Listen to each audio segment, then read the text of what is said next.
Warning, this video will be different than my typical preview prediction video. I know it's 2021 and everything is taken so personally nowadays, but I can assure you that this video is a joke. I don't really think this way of Michigan State, and I expect a very, very good game on Saturday. Hope you enjoy the video no matter what side you are on. It's rivalry week. That's right, indeed, it is rivalry week. It is Michigan versus Michigan State, and you're going to see a completely different style of video today because I am feeling confident, I am feeling cocky, and I am here for it. I'm here for the trash talk, and I've got the goods to back it up. Let's get right into it. If you're a Michigan fan, well, I'm going to need you on this one. We have a lot of Ohio State fans on this channel. We have a lot of Michigan State fans. We really got to get the numbers up for the Michigan fans so that we can have a little bit more of a backbone here to depend on there below in the comments, but keep it clean. We always try to keep it clean in this community, and if you don't, I just don't respond to you, and most of my community doesn't respond to you because that's not what this channel is about. It's about fun, banter, like the video will be today. In fact, I'm so confident about this game that here's what I'm gonna do. When I give the reaction on Saturday, first of all, I'm gonna be calling the game on the channel, live on my channel, so if you wanna join in on the fun, make sure you are there,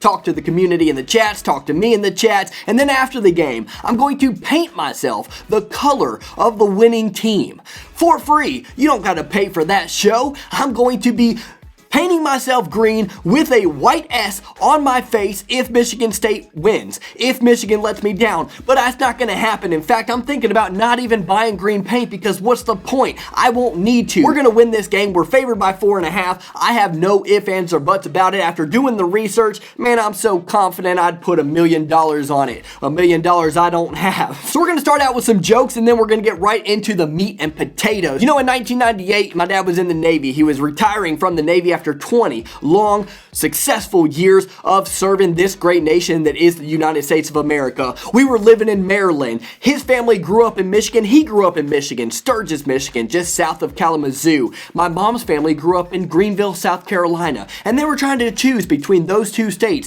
Which should we move it to now that we are done with the military and can go wherever we want? And you know why my dad said he didn't choose Michigan? This is actually a false story. I'm just playing around. But you know why my dad said he didn't choose Michigan? It was because of East Lansing. Of all the blemishes that there are in Michigan, and there are a few, the state is beautiful. It's called pure Michigan for a reason. It's God's country. But he said East Lansing is such a doo-doo spot, so disgusting, so despicable, so nasty, that he couldn't possibly put his family in that situation. So instead he came to South Carolina where Myrtle Beach is. You know, Michigan State, when I was looking at Google, I was like, you know, who are some famous alums at Michigan State? What have some of these people done for this great nation? And I looked and it was just a bunch of hardwood classics. A bunch of people like Magic Johnson and stuff like that. Whoop-de-freaking do. You want to know what Michigan does? We breed winners. I looked at Michigan State and I'm like, who, and who? The 96th ranked poet in 1898? I didn't even know they ranked poets, let alone in 1898. The 96th ranked poet. That's also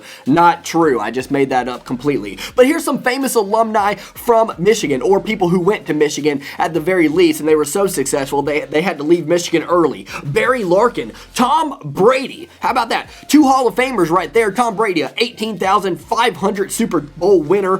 Who knows? I can't even count how many times he's won the Super Bowl. Charles Woodson, also a Hall of Famer. Desmond Howard, Heisman Trophy winner, just like your boy Charles Woodson. And now on the amazing show that is College Game Day, Madonna. Well, she's a superstar, isn't she? Tom Harmon. Wow, what a stud. Gerald Ford, a president. Rich Eisen, a media specimen. Michael Phelps, man, can that guy swim. I am very high on Michael Phelps, pun intended. James Earl Jones, ooh, the voice of Mufasa, you gotta love it. And Dr. Ben Carson. Wow, we just do it all in Michigan. You can name guys left and right over and over again. In fact, if you want to, if you're a Michigan guy, give me some more Michigan alums. Let's drink some Sparty tears. Back into it. Michigan is the number 7 engineering school in the entire nation. You know where Michigan State ranks? Number 59. You know, here's what I gotta say good about Michigan State. When you're the number 59 engineering school in the nation, you know, that's kind of admirable. So that When you don't get the jobs at the major ice cream producing companies, you can then work at McDonald's. You know, Michigan is actually known for having the least amount of broken down ice cream machines at McDonald's. Why? Because a lot of the 59th ranked engineering graduates from Michigan State, they go to McDonald's and flip burgers, and they go ahead and put that engineering degree to use. How nice of them. How respectable of them to put that engineering degree to use and fix those broken down ice cream machines. You know, you can go 2 a.m. in the morning in Michigan and actually get an ice cream at McDonald's. It's a miracle. It's a miracle. So thank you, Michigan State grads, for that. That's amazing. Men and women in Michigan State, they say go green and go white, but the majority of them, they wear green. And why do you think that is? And now lately they've been wearing the lime green color that's becoming a little bit more popular there. Why do you think that is? Have you ever seen the puking emoji, the vomit emoji? It's green, you know, so it kind of smears in with the rest of the shirt that is Michigan State, and with the rest of the looks that are those people. I'm just kidding. You guys probably have some beautiful people. All right, now that that's all over, the jokes are over, the jeers are over, let's get into the meat and potatoes that is this football game. You know, you hired Mel Tucker last year, and you weren't happy about it at all. What happened? All of a sudden now he's the best coach in the world. You love Mel Tucker. You know, I think he's got a great personality, but let's actually look at the facts here. He was 2-3 as the interim head coach with the Jacksonville Jaguars. He was 5-7 in 2019 with the Colorado Buffaloes. He was 3-6 in conference play and had a 5th place finish. Last year, he went 2-5, and you're saying, well, he beat your Michigan Wolverines. Yeah, Jim Harbaugh and company, they had the dumbest approach last year. Put in Joe Milton, who gave away games. Let Rocky Lombardi go crazy with Ricky White, just lobbing up who knows what kind of passes. This is a whole different Michigan defense. This isn't Don Brown's defense. This is Mike McDonald's defense. You're not going to get away with that, and I'm going to explain further here in a little bit why you're definitely not going to get away with that. So Mel Tucker, he's overrated. He's just absolutely overrated. You guys are so big on him, big on your 7-0 start. Whoop-de-doo. Whoop-de-doo. You know, after you beat Michigan last year, before you beat Michigan, you lost to Rutgers 38-27. Then after you beat Michigan, listen to these butt whoopings you took. Iowa 49-7, loss. Indiana 24-0. You got blanked. You didn't even score a point, loss. Ohio State 52-12, loss. Wow, that's a blowout. Even we didn't lose to Ohio State like that last year because we didn't play them. Penn State lost 39-24. Your closest game was 11 points to Rutgers in your losses. That's ridiculous. You guys are terrible. Mel Tucker's a good coach? Psh, in your dream. Even with your win over Michigan, you guys had a worse winning percentage than Michigan. Again, because we canceled some games. But whatever. That's neither here nor there. And I know I've been going lately and saying the stats didn't matter when we're talking Michigan, Ohio State, because they play two different styles of football. But the stats matter here for Michigan State and Michigan, because these teams are so eerily similar in the way that they play the game of football. So I looked at Michigan State and I'm like, you know, they are pretty good. They're 7-0. You got to be good if you're 7-0, right? Yeah, they got Kenneth Walker III. He's a stud. They got Payton Thorne. He's looking pretty good this year. Kenneth Walker has 152 attempts this year for 997 yards. He's almost at 1,000 yards. 9 touchdowns and 6.6 yards per carry. That's dope. Payton Thorne, 112 for 183, 61.2% completion percentage, 1,701 yards, 15 touchdowns and 4 interceptions. Man, he's taking care of the ball and moving the football and scoring a lot of points. But here's the point that I want to make. Man, you guys have played some scrubs. You've played some scrubs. You can't help who you play. I'm always a fan of defending a team when it's their schedule and people are making fun of their schedule. You can't help who you play. These schedules are made years in advance. But the fact of the matter is, the stats on your side are very much escalated. Let's go over them. Versus Northwestern, you won 38-21. Northwestern is a 3-4 football team. They're 96 in total defense. They're 122nd in rushing defense. There's only 130 Division I teams, guys. 122nd. They're 30th in passing defense. That's actually kind of okay. That's the best passing defense you've played all season, and it makes sense because Payton Thorne only had 185 yards, and Kenneth Walker just went crazy in that game, 264 yards. Yeah, I'd imagine Kenneth Walker can take advantage of the 122nd rush defense in the nation. But hey, we played Northwestern, so I can't say too much. Your next game was against Youngstown State, 42-14. They're an FCS school. You got to live in the state of Ohio, which... no thank you. You got to live in the state of Ohio and read the local newspaper to get any kind of stats on Youngstown. You might as well jump out of a plane with no parachute if that was the case, if you really want to live in hell that badly, that early. Then you played Miami. You won 38-17. They're okay, right? Nope. 76th total defense, 60th run defense, 93rd in pass defense. Good Lord, did you guys play any good defenses this season? Nebraska, another common opponent. 44th in total defense, 51st in rush defense, tied for 42nd in pass defense. God, this is bad. Western Kentucky, it gets worse. You only won 48-31. You didn't cover the spread. They're 116th in total defense. They're 96th in rush defense. They're 115th in pass defense.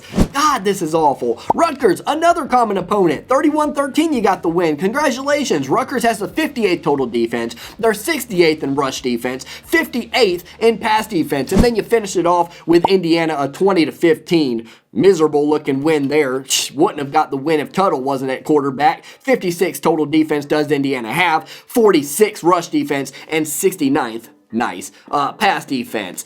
I forgot to look this up, but I'm pretty sure you guys haven't played a team with a winning record all season long. All season long. Let me know in the comments if I'm wrong about that. I know that the majority of, if not all of them, have a losing record and not 500. Man, that's bad. That's bad. For as bad as Michigan's opponents have been, we've played some teams that are okay. We're going to go over that in just a second. We've played some teams that are okay record-wise and defensively. That means that the best pass defense that you face this season, Michigan State, is Northwestern at 30th. Next best is Nebraska at 42nd. Of course, Payton Thorne has some escalated numbers. He's played a bunch of scrubs. I mean, you might as well call this Grey's Anatomy, the kind of scrubs he's seen. The rush defense, the best rush defense you face, Indiana at 46. Goodness. The best total defense you face is Nebraska at 44th. You guys have absolutely played nobody on the defensive end. And so you're going to say, Michigan's got a weak schedule too. Their schedule's been weak. You can't say anything. You can't run your mouth. Is that true? Let's see. Northwestern, Nebraska, Rutgers, 3 common opponents. So yes, so far it's true. But did you know Washington has the #1 pass defense when we're talking total yardage in 2021? And you could say, oh, it's just because of who they played. We're 7 games in, guys. The stats are what they are at this point. There's enough of a sample size to say that Washington, for as bad as they are, they have a pretty decent pass defense. Wisconsin ranks 10th in that category. Western Michigan ranks 27th in that category. Rush defense, Wisconsin is #1 in the nation in rush defense. Western Michigan is number 35. Total defense, Wisconsin's #2 in the nation. Washington's number 35. Western Michigan's number 21. Listen, we faced much better defenses than you have. So, say what you want about this offense under Cade McNamara, and Cade McNamara is this, and he's that, and he's this, and he's that. The fact of the matter is, we've played some pretty good passing defenses, and some okay defenses in general, and Cade McNamara has been a general. I said that word twice in the last 20 seconds, so that's whatever. But he's a general, and he's taking care of business, and he's gotten the W against much better teams defensively than Michigan State has faced. So, Michigan State, this is what he's facing this time around, is Cade McNamara. Michigan State's rush defense is 31st in the nation, so that's okay. That's normal. We're going to have a hard time rushing the ball against them. But here's where I feel pretty confident. Your pass defense is 121st. Again, let me remind you, there's only 130 teams in all of Division I football, and your total defense is 89th. Man, you guys are not the same Michigan State team that you are, and you've faced some okay offenses, but none that are as good as Michigan, or maybe Western Kentucky, I'll give that. But most of the offenses you faced cannot do the things that Michigan can do, and we're not even that elaborate or crazy on the offensive end. You still haven't faced a team like us. So yeah, we're going to have a tough time running the ball like we always do against Michigan State, but Cade should have comfortable, short third down conversions to make left and right, and comparatively versus what you guys have faced and what we've faced, this is the same old task, maybe even easier than usual on the passing end, and this is way harder than what you guys have seen all season long. So on the contrary, the rush defense that you're facing in Michigan is the 24th best rush defense in the nation. The pass defense that you're facing is very much improved because, like I said, we don't have Don Brown this year, so good luck lobbing up those miracle passes that you did last year. We are 20th in that category, like I said. Total defense, we are 11th overall.